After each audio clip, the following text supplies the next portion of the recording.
Imagine seeing almost all the screen's scariest monsters alive, in person.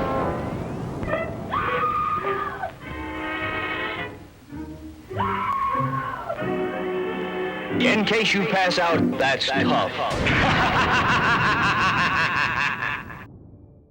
We just looked at some silent classics, and now we're jumping into the next decade with the early days of sound. Today, we're going to look at 1931's Dracula by Universal Studios. I bid you welcome.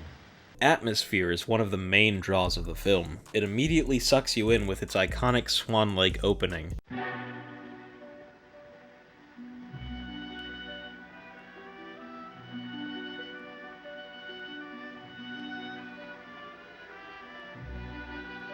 Just look at Dracula's castle. The set is brought to life with great attention to detail and beautiful matte paintings. The film is littered with cobwebs, dust, and fog, letting you know you're truly in for a classic Gothic tale. Due to being an early sound movie, there's no musical score, so if someone's not talking, it's dead silent. This makes a lot of the shots have an eerie feel, only backed by white noise as you can't help but feel drawn in by the visuals.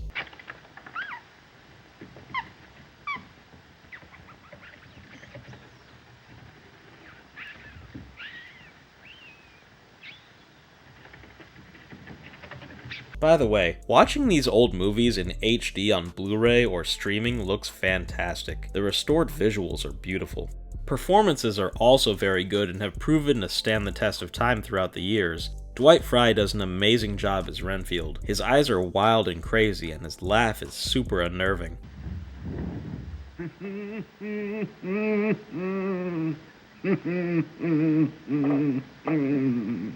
The rest of the cast isn't too bad either. I enjoy seeing them slowly figure out that Dracula is a vampire. It isn't obvious to them at first, but eventually they figure it out and they are terrified.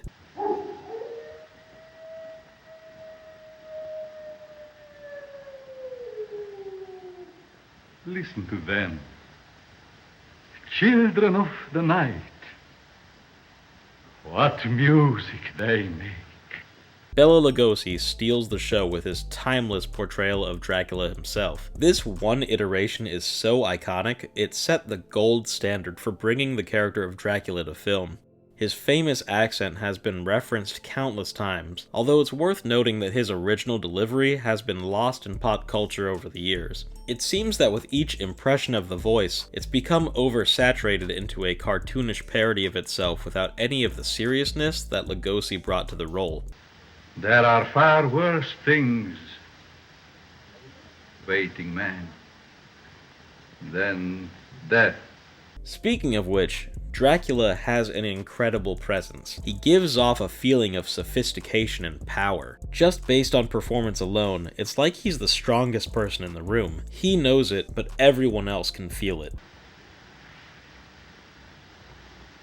For one who has not lived even a single lifetime, you are a wise man, Van Helsing. Check out this exchange he has when meeting Renfield.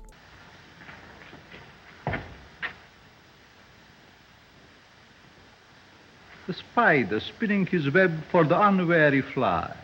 The blood is the life, Mr. Renfield. I love how he says that, knowing that Renfield is the fly and Dracula has just trapped him in his own metaphorical web. It's interesting to look back at these movies and see what was considered scary when they came out. Dracula shocked and frightened audiences back in the 30s, but the movie is incredibly tame by today's standards. Dracula may have been an intimidating force back then, but today, it's just pure classic cinema. Be sure to give it a watch if you haven't already. I am Dracula. Pleasant nightmares, friends.